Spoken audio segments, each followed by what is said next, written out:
Hi, it's Neil Thomas here from Wedding Help NI, and we're at the Beach Lawns Hotel today. We're filming our podcast, and I am with Ben, the magic mod magician. That's correct, yeah. Where did you get started in magic, I suppose?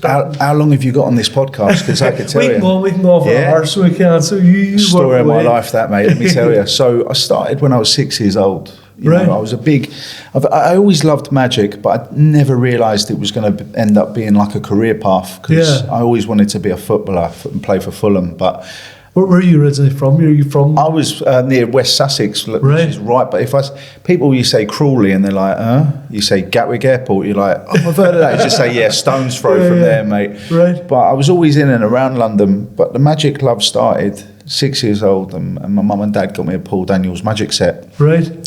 And I was absolutely hooked, let me tell you. That was like my drug of choice, because every day I'd wake up and I'd open up that box and I'd learn a trick, and by the end of the week I would charge my mum and dad a couple of quid to watch me perform. Yeah. I was like, do you want to see a show? And they're like, yeah. And I'd go up and I'd get a little hat, £2 each. Yeah. And they'd put the money in, and I was like, this is easy, right?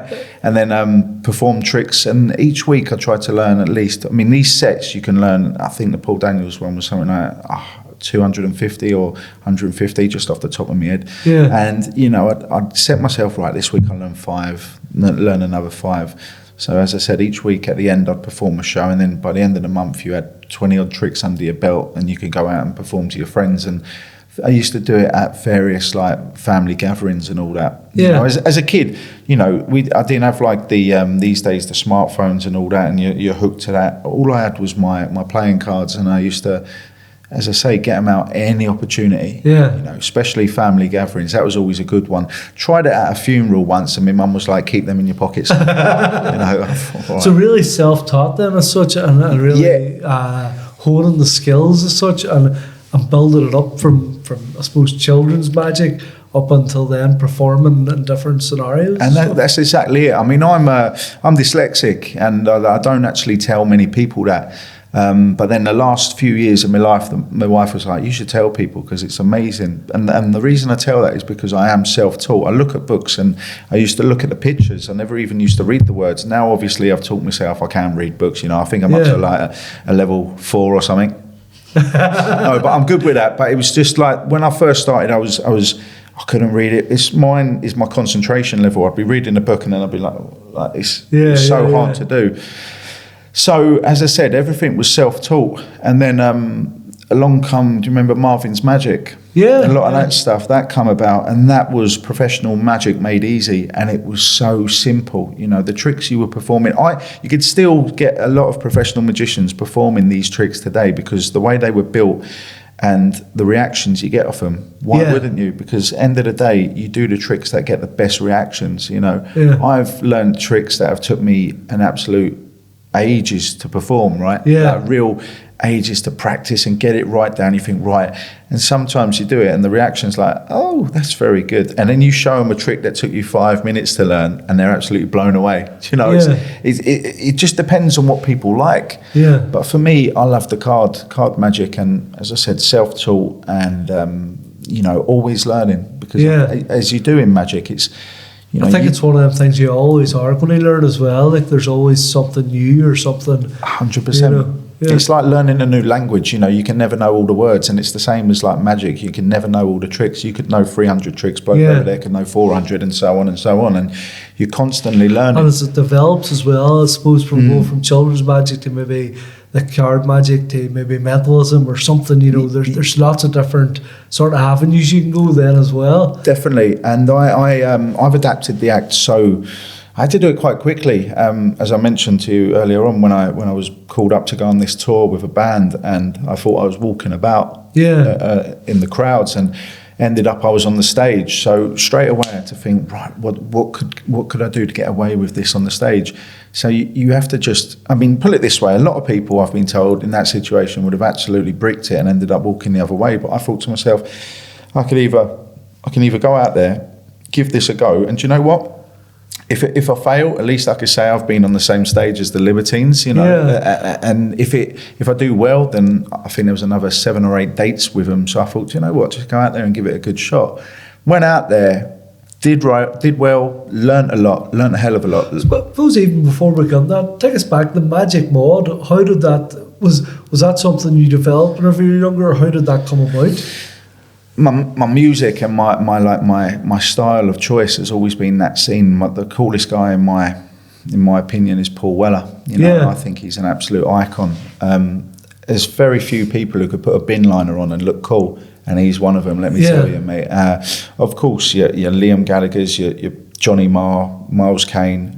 Fashion icons to me. I love all that lot, and music played a big part in my life, because whenever I was practicing, I was always listening to music, and in particular the Jam, the Who, the Small Faces. And the first sort of bit of music I actually really spoke to me was All Modcons by the Jam. Yeah. That was the first album I ever got, and I was hooked on it, absolutely hooked, and I couldn't play it enough. Of course, I was always practicing, listening to that, and then it was just surreal, because the magic then, my music passion then later on led on to being called the Magic Mod, and the way that come about was I was at again one of these family gatherings performing some tricks. I remember it like it was yesterday. There was a guy there, and he had a deck of cards, and he thought he was like David Copperfield, this geezer. Do you know what I mean?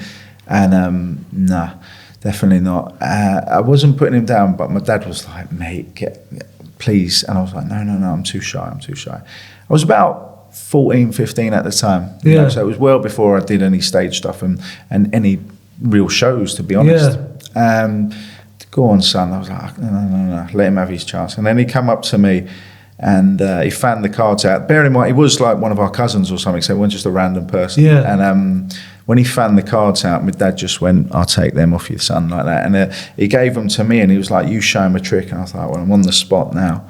And I performed tricks, and one trick led to another, and before you know it, I must have done about 90 minutes of magic in this room. And people were like, mate, do you know how good you are? And I was like, well, not really, because I just always practiced in my own room and shown people. You know what it's like. You show someone in your family a trick, of course they're going to say it's good. They're never going to say, mate, that ain't good. That's abysmal. I think it's fascinating too that you've really created a persona that's, because if you think of a musician, or you might think of somebody like Paul Daniels, David Copperfield, whereas yours is about, it's different. The Magic Mod's different. I would maybe even somebody similar to Chris Angel or something like that. It's more that whereas Chris Angel sort of brought his personality and what he's performing, and I would say yours is in a different scale. You've brought that the mod music, all that sort of music, and you've brought that under your persona, which is amazing. It's really different. I appreciate that. I've never been sort of compared to Chris Angel. I suppose I'm like him, just without the eyeliner. Do you know what I mean? But that's his person. Of course it is. He's got his own person. And that's so hard, I think, for a performer to take their passion, which is definitely music for you.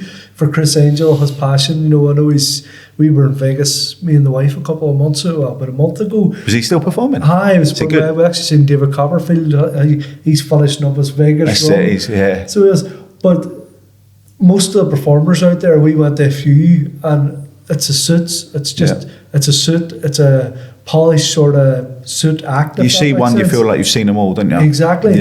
Whereas somebody like Chris Angel really does a thing to his own style. It's 100%. It's to his own thing. I can't think of anybody in the UK or Ireland that's doing that. It's very much to a suit. Whereas yourself, you're coming out and you're giving your personality. You're bringing that. You're bringing the music, you're bringing that thing to it, which I find fascinating. It's really different. It is something that, as I said, I've been very lucky, fell into it, and we've always been look, I stand out, with this haircut and my dress sense. People often think that I'm in a band, and in fact, to drop a name in, when I met Liam Gallagher for the first time, they said he's a magician. It was like, oh, cool, man, what band you in, man? I'm like, no, a magician, not a musician, a magician. What? I was like, the Magic Mod. He was like, oh, mate, what a name. And then I started showing him these tricks, and he was like, oh, yeah, all right, yeah, I get it. But it's the whole, when you walk into a room, people think, here he goes, he's going to start belting out some music. Yeah. But then when you get a deck of cards out, it just absolutely throws people off. And I think that's what I like as well, especially when I went on tour with these bands, because you walk out and they do think I'm going to perform music, so it all goes dead quiet. And then straight away, I'm like that. I'm like Del Boy from Only Fools and Horses, you know, when he's at a market, getting people going. And that's like me, straight away on stage, get them going, have a laugh with them, then do these tricks, and they're like, we weren't expecting that. Yeah. You know, and I suppose that's what I absolutely love.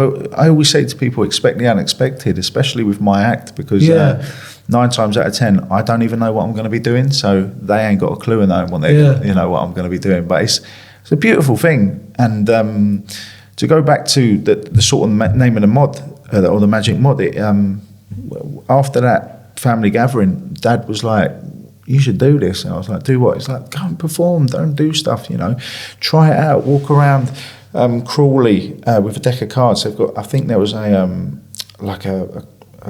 festival coming up, like a village one. Yeah. And he said, just go there with your cards and show people what you can do. And he said, you've got to think of a name. I was like, Magic Ben. He was like, turn it in. No, definitely not. Yeah. I don't really know. Magical, I don't know, the amazing Ben. No, just stop there.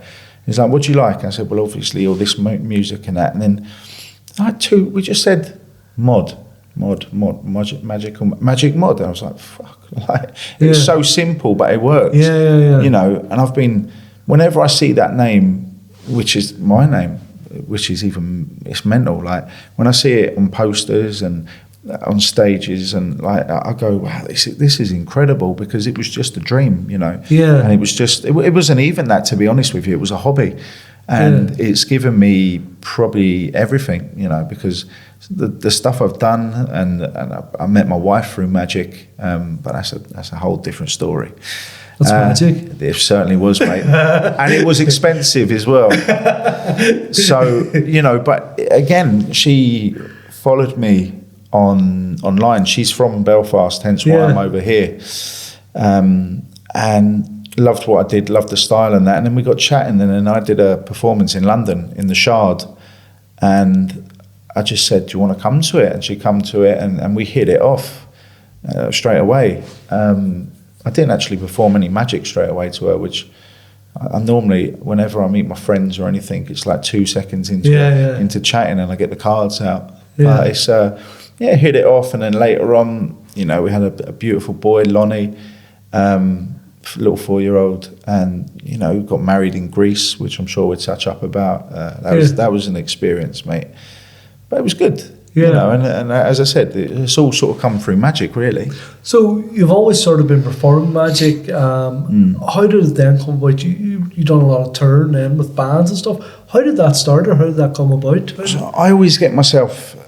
People used to say I can find cracks where water can't. You know, I can get into a room with no doors and stuff like that. And I always used to manage to blag my way backstage one way or another. Yeah. And the way I used to do it is just walk in with confidence with a pair of glasses. No one's going to stop you. If you walk up to these people by stage doors and backstages, right? If you do it with enough confidence, let me tell you, they ain't stopping you, right? Yeah. And I used to do it at these mod events in Brighton. I remember doing it in particular and it was like a bank holiday Monday, and they had a few members of Quadrophenia, and Danny Dyer was there, and they were doing like a screening of Quadrophenia, and I just thought, watch this. And my mate was like, ain't gonna work. I was like, he who dares wins, you know. Stuck my glasses on, suit up, walked in, hello mate, how are you? You all right? To the security guard, boom, I'm straight in, no questions asked. I was chatting to a lot of these stars and that, and then of course you're getting photos with them, and then you're performing to them, and then you put that on the internet, and then it just sort of spirals out. And I think one of the real ones that got me noticed in the music sort of industry and the music crowd was when the Stone Roses played at Hyde Park, Finsbury Park. In between the acts changing over, like support act, and then the Stone Roses were coming on next, there was a good chunk of probably about 20 minutes, half an hour, when nothing happened. So I had a deck of cards, and I showed these guys, might have been heavily intoxicated with all sorts of substances, a few tricks.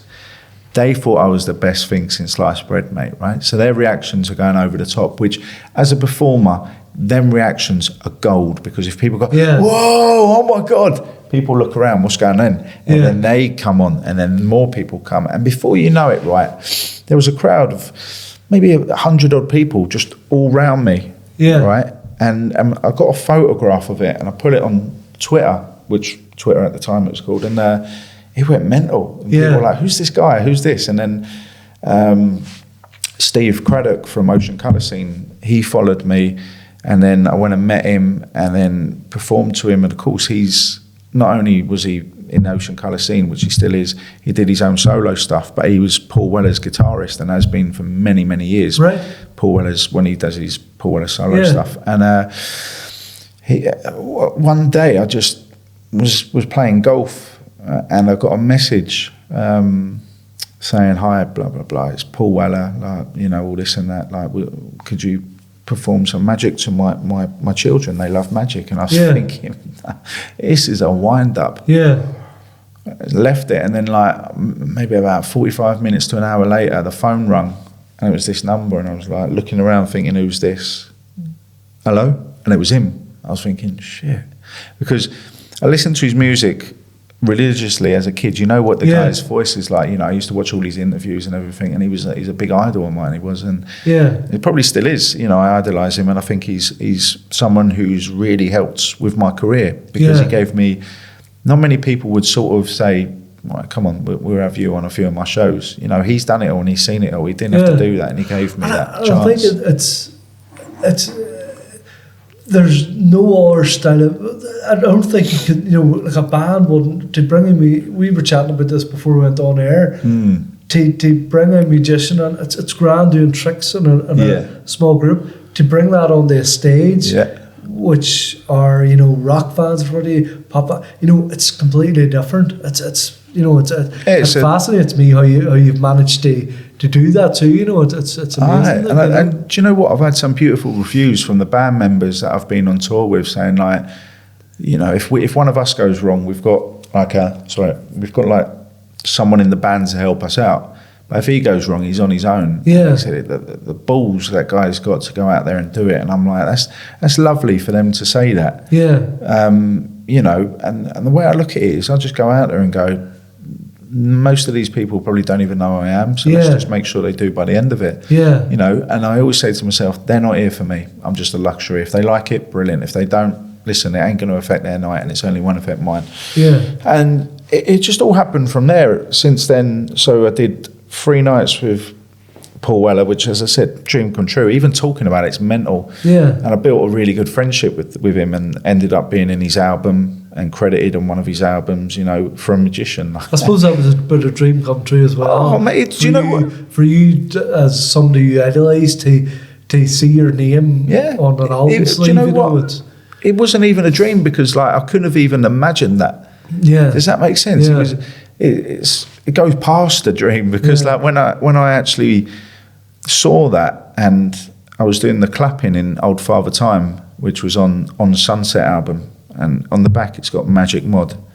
And I'm thinking, this is mental. Like, how a young kid, you know, practicing his magic could never ever have dreamed that this would even happen. Let alone know him and perform, you know, on the same night as him. I think it was Hammersmith Apollo twice and Brighton Centre once, or it was either Brighton Centre twice, Hammersmith Apollo once. I can't quite remember, but it was 2016 or 2016, and you know, that was amazing. And what I got off the back of that, you know, I'm forever grateful to him, and he knows that, because, you know, he really did give me a hand. But it's not just me he's helped. There's so many musicians out there that he's helped. Yeah. And he is one of the good guys, and I love the guy to bits, and I'm sure he would say the same about me. And it's just you know, what a wonderful thing life can be when you cross paths with someone who you've idolised. Yeah. And did that then, from having that opportunity, other opportunities evolve from that? You know, like different bands, obviously it heard about you. I think it's fascinating that you've took magic and brought it to that. I think it's absolutely amazing. You know, it's one of them things where years and years ago, like when you went and saw a band, it would be like a big sort of cabaret night. You'd have like maybe a poet or a comedian, a magician, and then you'd have a bit of music on. It hasn't been done for a long time, you know, and I'm glad that I've done it not just once, several times, and successfully as well. You know, the reason I say it was successful, because if it wasn't, I wouldn't have completed the tours. You know, it would have been one night and then that was it, pack your bag, see you later. But every tour I've done with a band, it's always, I've started it and I've finished it. That's not to say is that the way the band's seen it too? As like, you know, I know in England as well, sort of the working men's club, that cabaret style thing would have been huge maybe 30 years ago. Is that how the band's seen it? Do you think they seen it as bringing that, not novelty, but bringing together different forms of art? I mean, whether it be music, whether it be magic, bringing that together on the show and going, well, you'll never have seen something like this. Yeah, definitely, definitely. And I think the bands and the artists that I have performed with, you look at them and they love doing stuff differently. They're not your usual, right, let's get a band out, they're going to sound like Oasis or the Stone Roses. Like that's all been done before. Yeah. You know, and they go, we want something different, we want you. Yeah. And I remember when I did it with the Brian Jonestown, that was the last one I did, and that was like near enough a month. And people were like, you won't last a month. I was like, well, I'll soon find out. And I was on the tour bus with them, and I'm sober. I don't drink. I'm coming up to 4 years sober, and that was like daunting, because you think, right, you're with this band who, you've only got to type their name into Google and see what they're all about. They're nuts. And there was a documentary called Dig, and it was the Dandy Warhols and the Brian Jonestown. And you may have not heard of it. Have you heard of it? Have you heard of it? No. You've got to watch it. I'm telling you, you watch it and you'll go, wow, how did a magician last with this band? Because they're crazy. Like, they used to do 2 songs, then end up having a fight with each other, do another song, then end up fighting the crowd. Like, they're nuts. Yeah. Right? And I never saw the documentary until like the night before that I went. So I was traveling the next day to Falmouth to perform with them, and the night before my wife said, you've got to watch this documentary, and I was like, okay, cool. And I watched it, I was like, oh, I don't know if I'm going to last a month with this band, you know. And I did, and they were so welcoming to me. They looked after me and made sure that I was all right every night, and they treated me as one of the band, hence why I've got a tattoo that most of the band had. But that was my first tattoo. Anton had it, Ryan had it, and I thought, you know what, I'm going to get this because it's a symbol of that their love for me, but my love for them. And then I've got the Libertines tattoo there from when, I mean, they really did look after me. And still to this day, I speak to them, and whenever they're performing in Belfast, you know, we meet each other, and it's just like we haven't, you know, not seen each other for a long time. You're like, just carry on from where we left off. From doing, I suppose I'm going to move back, but from doing the street magic, and then bringing that on the stage as a performer, did you find that really difficult? Or sorry, you did mention that. I sort of mentioned it earlier. But I'm really fascinated, because I know even from doing my own show, I'm just trying to, the logistics are just so amazing. Sorry, you did put down a question, and me being me, I just ended up talking about myself. No. Do you know what? It probably, even from a wedding podcast, it's probably not. But for me, I find it so interesting how you can take that and develop it on the stage in front of a. So the way I do it is, I always carry a deck of cards on me. If I was to do a close-up card trick on a stage, no one's going to be able to see it. It could be brilliant, but no one's going to be able to see it. So what you have to do is do bigger props, i.e. the classic milk jug trick, which I love. The bottle glass, remember? Tommy Cooper used to do that. I do that. Just big effects, but not too big. Like, right, next I'm going to be cutting a woman in half like that. Jesus Christ, no chance of that. You know, funny and bigger tricks. And I do throw in a card trick. I mean, for instance, there's one I love that I remember seeing Wayne Dobson do. Do you remember Wayne Dobson? Yeah, I remember. Brilliant. And he had a deck of cards, and he just took 6 cards out, And then he said 1, 2, 3, 4, 5, 6. I'm going to chuck away 1, 2, 3. I've still got 1, 2, 3, 4, 5, 6. Chuck away 3, 1, 2, 3. And that is so visual because people can be at the back of this venue at the front and they're physically seeing I've got 6 cards. I've thrown away 3. How have I still got 6? I've thrown away 3. And it goes on. And that for me is a great trick to perform in that sort of venue because it's a big one. Rather as if I just pull it on a table and went, look, I've got... Well, who's going to see the table? Yeah. You know, so it needs to be a big... I think the screens and all has helped out big time too, and a lot of the I suppose the AV have concerts now where they're coming up close and stuff. You say that. I've only ever had screens probably 3 times. Right. Honestly, mate. My God. One of them was I did the SSE Arena here with Kieran Bartlett, the comedian, and they were like, "Oh, are you going to be all right?" I remember Paddy went, "Penny, are you going to be all right here?" I went, "Mate, trust me, you watch this." And the camera guys were perfect there. And whereas when I'm on a tour with a band, I would have done bigger tricks. At the SSE, I actually did close-up stuff because the camera could come in so close to my hands, it was perfect. I could really show off there. Like, I mean, it's not like me to show off, but I did there. And on the back, as I said, going back, when I'm with bands, it's just bigger tricks, cup and balls. Right? Everyone can see a ball on the table. Everyone can see a cup. Instead of using the 3 cups and the 3 balls, I would just do a chop cup routine, which was made famous by Paul Daniels. And the way he did it was incredible. So I do it where I'm ball, cup, oh, where is it? It's under there, no, it's there. And then before you know it, all these other things start, coming out of the cup. And that's the perfect trick to perform to a music crowd because it's so visual. Making a champagne bottle disappear, making Coke bottles disappear, making someone's pint disappear in a bag. Give me a bag, boom, see you later. There's a trick I use where I've got like an old antique bear trap and I get someone to pick a card. And the trick or for the crowd, it isn't he's doing a card trick. It's this guy's now signed the card, he's put it in the deck. How's he going to get this card out? Because he's now put the cards into this trap. It's only gone wrong once when I was practicing because I was a little bit naive where I thought I sort of tried to rush this trick. And I rushed it a little bit too quick and I wish I didn't. So I've perfected it now to the point where I've done it a few times blindfolded, but needs to be dead silent when you're doing that. So there's only a few times I've got away with doing it blindfolded, but the trick is, how's he going to get the card out? Boom, there you go, there's your card, thank you, enjoy the rest of the night, follow me on socials. I think if you come out there, I don't treat it like it's Vegas because I've seen a lot of magicians and they go out and it's like, hello, today you're going to see a fantastic magic show. Do you like magic? Yeah, good. You're in the right place. Right. Can I have a volunteer? I'm more like, how are we all doing? We all right? Listen, you can smile. You're not out of wake. Enjoy yourself. That's what it's all about. If you enjoy yourself, I enjoy myself. I'm going to be on stage for the next 2.5 hours.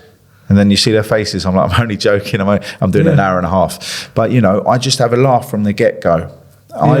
Don't get me wrong, I love that style of Vegas magician as we mentioned earlier, but it wouldn't suit me. It wouldn't suit me at all. For instance, the David Blaine and their sort of dynamo approach of they've made it their own. You pick a card, they find it, there's no reaction. It's just they're like that. Do you know what I mean? Where me, I'm just like, I amaze myself sometimes because I do. I'm performing tricks that as a kid I never thought I could perform. And it's a beautiful thing. Who will be your inspirations and sort of magic? Because the way you're chatting as well, you're very much comedy. Definitely. Well. There's a comedy sort of element. And into your magic. So I haven't seen your performances, and I'm really intrigued now to see them, and I'm really intrigued to see a show because. So there's people there that will come out in a suit and it's very staged, it's very dark and very. I don't think that's your thing at all. Mine's like a rock. They call it like rock and roll's favourite magician because it literally is. You sit down, the lights are going. You think you're at a concert, and then I come out, and my show is very fast paced because I look at it this way: people have paid money to come and see me, right? I'm going to show them as many tricks as I can. I don't want to cut people short, and I never have. And people were like, whenever I spoke to people at the end, they've always been like, I couldn't believe how many tricks you've done, because I just want them to see as much as possible. Yeah. And my style is, like, as I said, from the get-go, very fast pace. Yeah. And that's what I love, you know, because going back to what you said, a lot of heroes of mine, I mean, yes, Paul Daniels, how could it not be Paul Daniels after getting the magic set? But Tommy Cooper, for me, was in a league of his own, and I think he's like a national treasure. I mean, definitely back home. I think over here they love him very much as well. And I was lucky enough to be on a documentary about him on Channel 5, which was like his greatest moments. And when I got called up for that to talk about him again, that was incredible. And probably the closest thing for me really to ever see him, because, you know, to be on a show like that was mind-blowing. What I explain to people is, it's one thing doing the trick and getting it right, but it's one thing doing the trick and getting it wrong. That is even harder. That's harder. And people look at me and go, but how can it be? Because if you get the trick right, I'm like, no. But he is getting the trick right, but he's making it look wrong. That is incredible. Yeah. That is harder to do. And he was an established member of the Magic Circle, which again, when I ended up being a member of that, it was like I'm following in the footsteps of my heroes. And not only that, you know, some of the stages I've performed on, like Margate Winter Gardens, when I was walking around, there was a picture of Tommy Cooper and a poster of him, and a poster of Paul Daniels was there as well. Norman Wisdom as well is someone who I used to love. All that sort of slapstick comedy, you know. Lauren and Hardy used to love stuff like that. But then it's like, people often go, but how do you take glimpses of that and put it into your act? And I'm like, well, if you saw my act, you'd understand exactly, because there's a lot of like... That's very old school, and it's it's very working man's club. It's that sort of scene where it's, you know, all them acts that you mentioned really come up from the sort of, you know, working men's club, worked their way on then the, I suppose, television, which really isn't as big now. No. But, you know, for them, it made them stars. 100%. You know. 100%. And then... Where social media is our modern day of that in a way, you know, TikTok or whatever else, like, you know. Social media is like a blessing and a curse at the same time. I say it's a blessing because it's free advertisement for people in this sort of industry, you know. I can put tricks out and all this, and before Twitter sort of got taken over, that was my biggest platform, and I do a thing on a Monday called Magic Mod Monday, and put a trick out on the Monday, guarantee by the Tuesday morning it was hitting 20, 30, even 40,000, just guaranteed it. This day and age, you struggle to even get probably 3,000 or 4,000, and the whole drop off. There's so much content. They don't want you to see that. They want you to see what's happening elsewhere. You know, but that's a whole different story. But it's still, I still stick by it and get stuff put on my socials and that, because people have to see you're active. If you don't post for a week, they see you off the grid, mate, and you try and get yourself back up there, because it's all these algorithms and all that. So even if you think, I'm going to take time off social media, no, because it's you try and get your following to then come and see you again. It's a hard thing to do unless you're literally DMing them and saying, look, I've just done a trick, check it out. It is a hard thing to do. But going back to, as you said, them acts, you know, like, particularly for me, like, I used to, even Charlie Chaplin, and I remember I visited the house here that he grew up in, Joy Street, over here, isn't it? And not many people know, but when I take him here, there's actually, where you've got the house that he sort of lived in when he was over here, and he was doing like I think he was doing, I want to say he was doing like dancing and stuff like that as a young kid. Opposite it is this big block of like offices and that. There's a small little Charlie Chaplin figure on the top of this roof. And when I show people that, they're like, what? That's mental. How did you even notice that? I was like, I noticed it, but I didn't. I Googled it. When I first wanted to find out stuff about who was over here and all that, you know, I did my stuff. And like George Best's sort of family home, I visited that. Obviously being a big Fulham fan and him playing for Fulham, that was cool. But how did your journey end up? To take us a wee bit in your journey and coming you're living in Belfast, is it? I live over here now with my wife and my son. That happened, as I said, like we your wife had seen you she's born and bred over here, so's her family and all that, and so she was having nothing else, you were coming here. Exactly that. I got kidnapped, mate. There's still posters back home saying, have you seen this man? I think there's a reward as well. But it's like, listen, I think it was a good move because I think, especially in terms of my act, I think my act's got much better. Back home, I used to drink a lot. I was a drinker. Let me rephrase that. I'd do a show and then I'd go out to have a drink after, and then I forget where I live. Whereas now, I don't drink. I don't drink at all. I'm completely teetotal. There's probably a big difference too, I think, in that sort of scene over in England than what there is here as well. You know, our scene is very much a small, you know, in terms of comedy and stuff, the likes of the Empire, Libertines and stuff like that. It's a small sort of scene. Yeah. Whereas there's probably a lot more opportunities.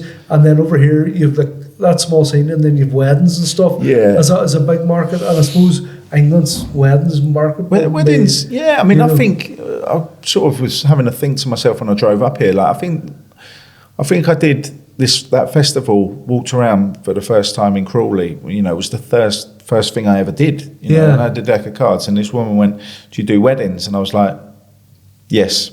Didn't even think about it. I was like, yeah, of course I do. Oh, you done them before? Yeah, of course I never did. I was a youngster. You know, I was a young kid. I was barely allowed into a club.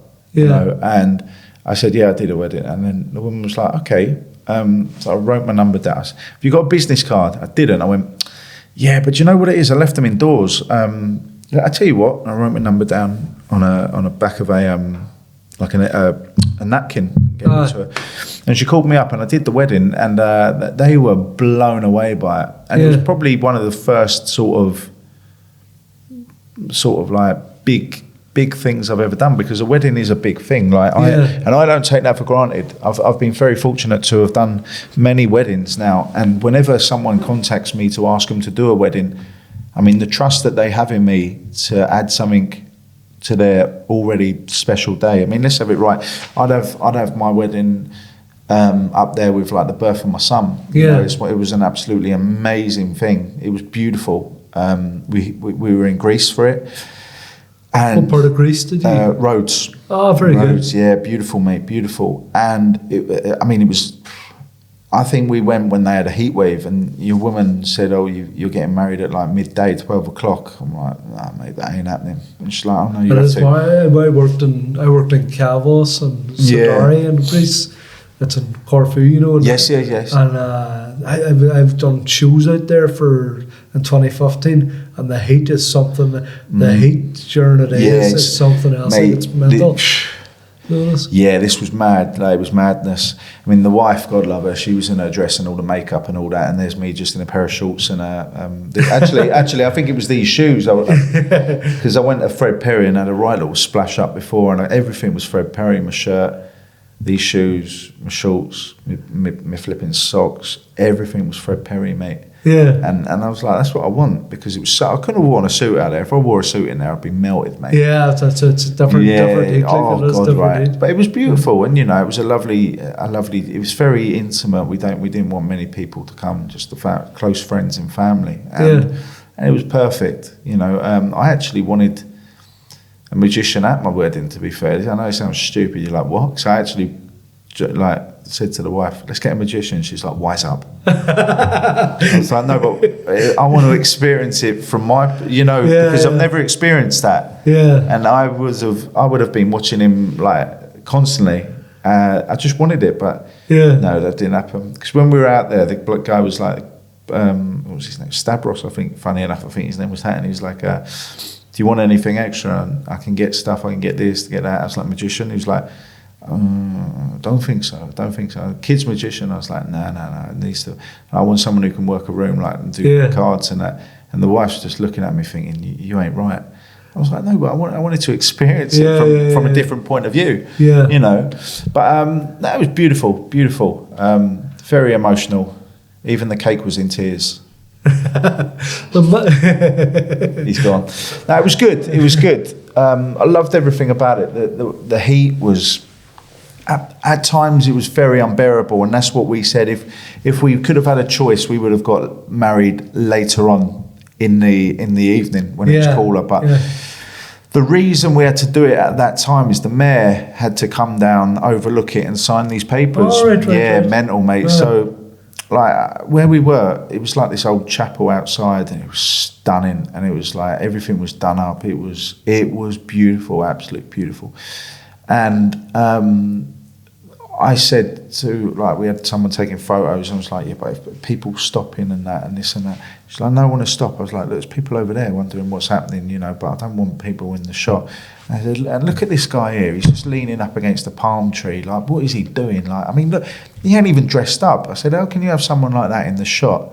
And she looked over and went, that's the mayor. I was like, oh, shit. But, like, I didn't know. He didn't dress, like, I thought a mayor would be like one of these big hats and a badge and all this and look, you know, but he just looked, the chains and stuff. Oh, mate, 100%. He looked like he'd just come off a farm. I was like, right, yeah, just cut him out the photos. But it was, as I say, I can't stress it enough, an absolute beautiful day. Yeah. And then going back to the weddings performing though, I've been very lucky when I moved over here that I've done a load of weddings, performed here at Beach Lawns, the Le Mans. I'm not very familiar, Bellevue Golf Club or something. I've done I've done a few things there. And you know, it's lovely when people, as I said again, put their trust in you to perform at a wedding. Yeah. Because, you know, that's their big day.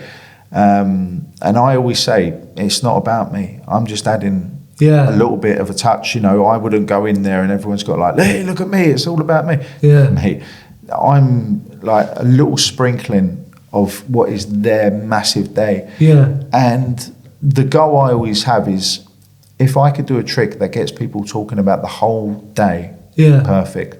Not just remembering the trick, magician was good, what about the day? No, I try with my whole tricks, wrap everything up into one thing and always give the cards out after when they've signed it. And I do a few personal tricks as well with the bride and groom, which I've had many people who I've done a wedding for send me photos where they've got like the cards that I've done, they've sort of framed them and then had like their wedding invites. And I mean, very good. Yeah, what a lovely thing to have, you know, to know that I've left a lasting impression on their big day. You know, I mean, listen, they could be divorced by now, and then in that case, I might get another booking out of it. But you know, stuff like that, I think is such a beautiful moment.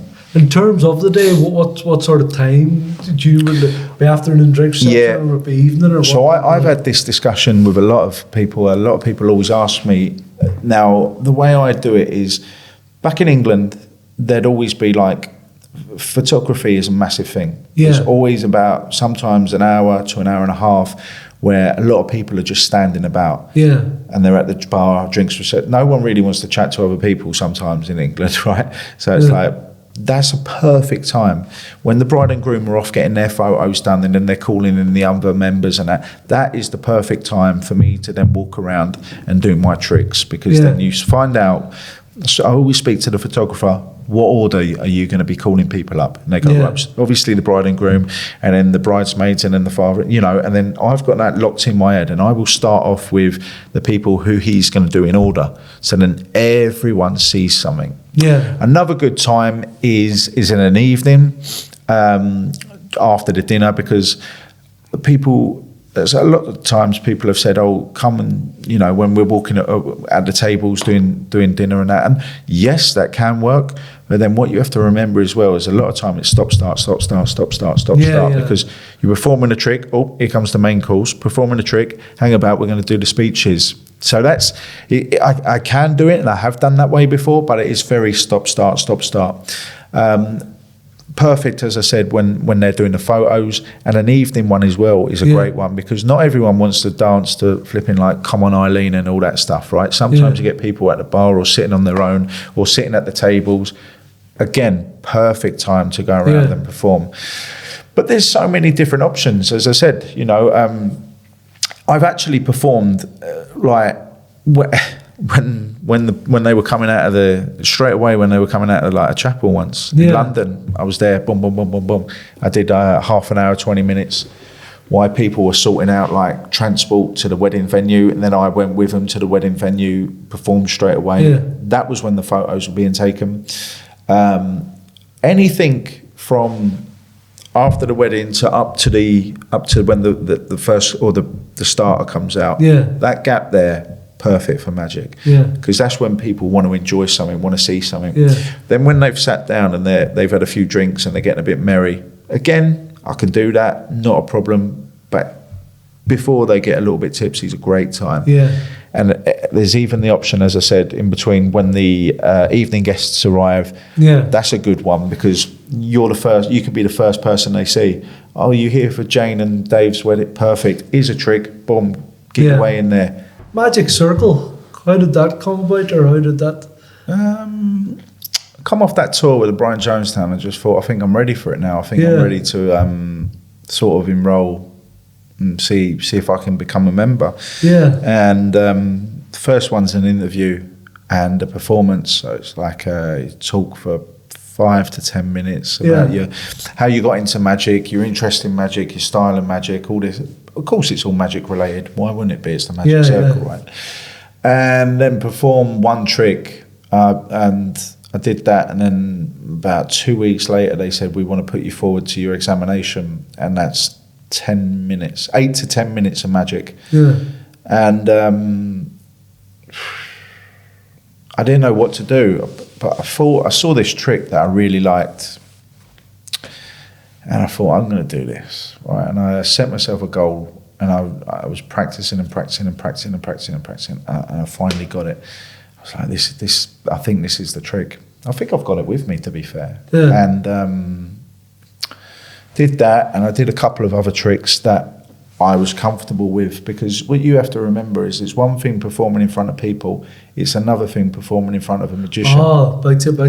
Because I hate it. Like I can't stress that enough. That people are like, yeah, but no, you don't understand. They know what you're doing. You can't fool a magician. Like when magicians perform to me, I go a little bit over the top, and I think they can see, they're like, you do magic, mate, don't you? I'm like, yeah, sorry. But it's like, I'm like, oh, brilliant, get on this, because I know how it is when you perform to another magician. They're just like, oh, that was good. Because they know. Yeah. You know, all these tricks have been done, all these tricks have been seen, they know. Yeah. And so I'd done the examination, and then there was a bit of a length where I was waiting, you know, and I thought, oh, I don't know what's happened here. Maybe I didn't.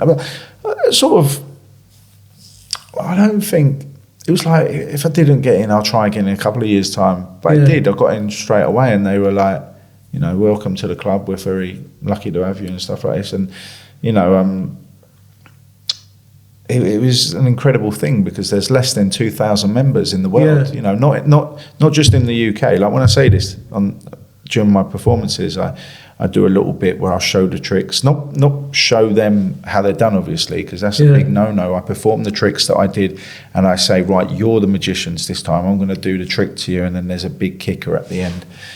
And I always say there's 2,000 members, and you always get people going, yeah, just in the UK. And I'm like, no, mate, the whole world. Yeah. Like, that's crazy when you think about it. Yeah. And I remember doing a show last year in Birmingham, and I always have a laugh, because that's what it's about. I'm like, there's one member of the Magic Circle in this room. I'll give you a little clue. He ain't sitting down in the crowd, right? And then I turned around, and there's 3 people at the back with their hands up, and I'm like, what's the matter, lads? I said, this ain't a Q&A. What's going on? And they're like, we're in the Magic Circle as well. And I was like, yeah, of course you are. You know, mucking about. Yeah. We're having a little bit of back and forth, you know. It's all good fun and all that.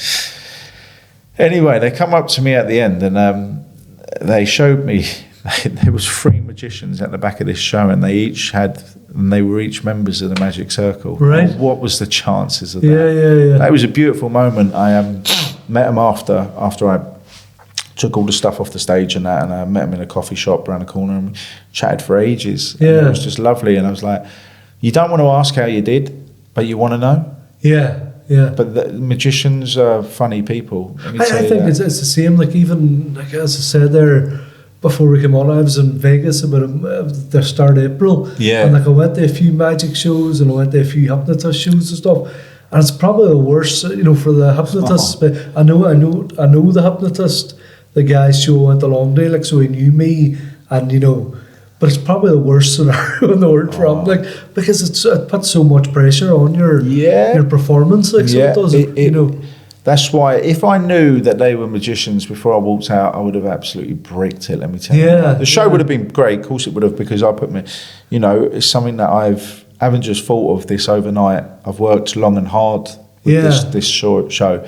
And we're looking at doing a tour again at the end of this, maybe October time, maybe more in England, maybe down south. I'm not sure what we're doing. But do you find it different? I suppose. Do you find it different in NA? It's because of it being, I suppose, not the population and stuff as well, touring and stuff. Do you find that different from maybe England and stuff as well? No, I mean, like most of the, first show I ever did here was in first show I actually performed was in the SSE Arena supporting Kieran. Yeah. You know, in terms of first shows, if you can do that, you can do anything. Then after that, I did the Empire on a Tuesday, Comedy Magic.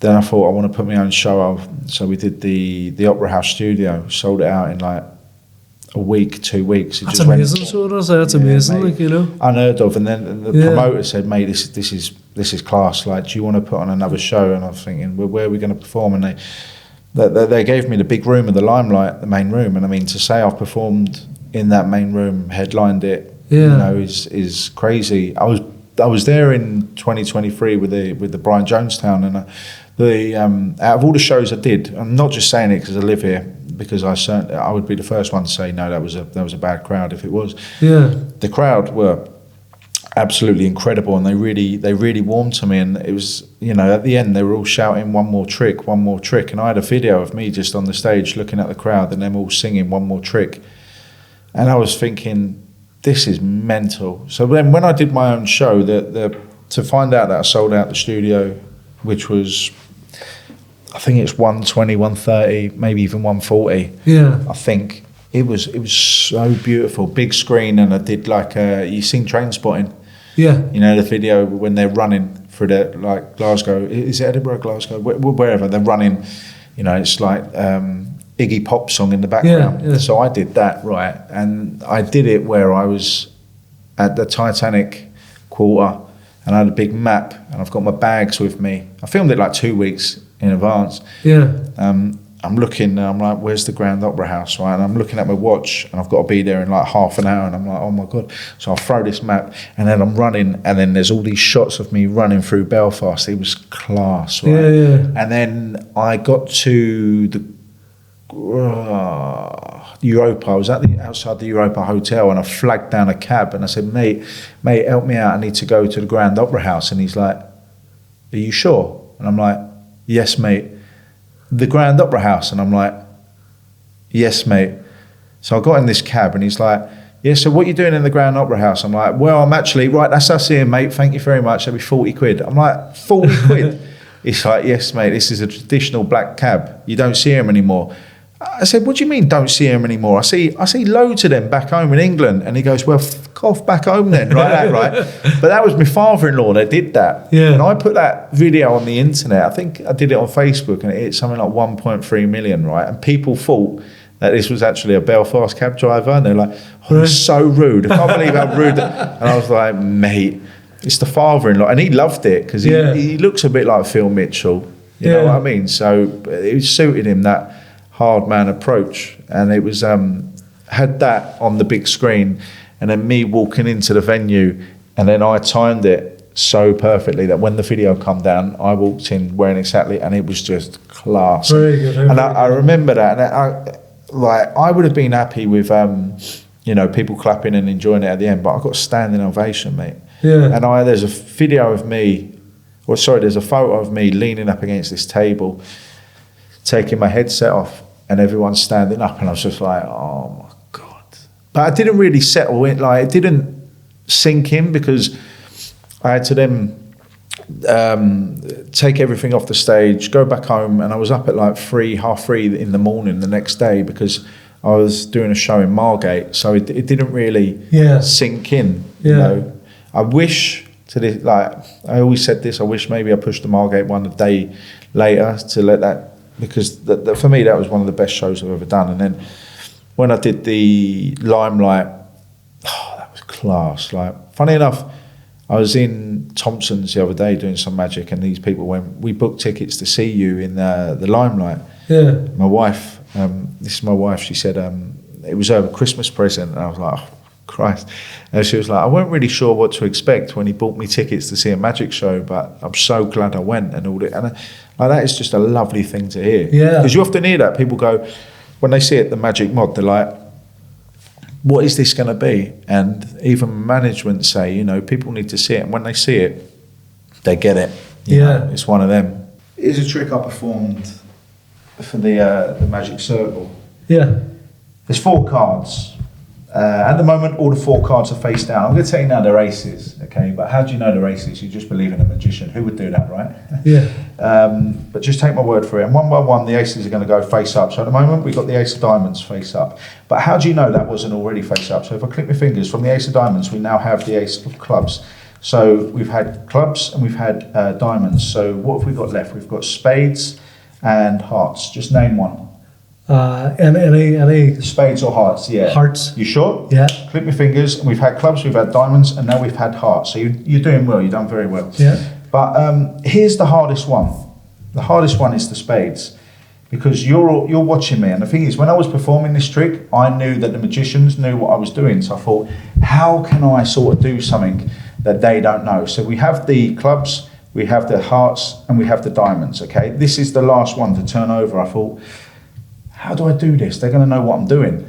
So in the end, I just turned it over like that. And they were like, oh, well, thank you, Benjamin. I was like, sorry, let me just stop you there. There's one more thing. Did you see the cards change colour? And they're like, what? And I said, well, if you remember at the beginning, these all had a blue back, didn't they? Yeah. If you look now, they're all different colours. Very good. Thank you. Very good. Appreciate that. Thank you very much. Thanks so much. No, thank you.